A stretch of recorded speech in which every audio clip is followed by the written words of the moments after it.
Welcome to Constantinou Bros Hotels, Athena Beach Hotel. Greek-style lemon garlic chicken. Prep time 15 minutes. Cooking time 1 hour. Serves 8.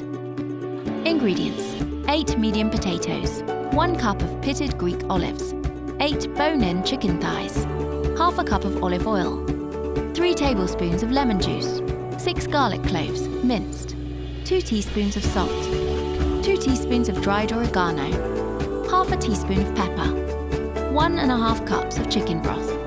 Method: preheat the oven to 195 degrees, scrub potatoes, cut each into 8 wedges and place into a shallow roasting pan. Top with olives and chicken.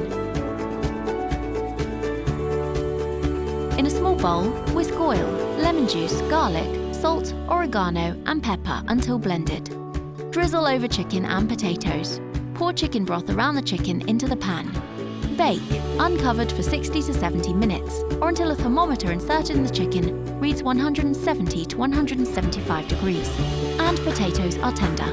Serve with pan juices. Culinary Art by Constantinou Bros Hotels. Paphos, Cyprus.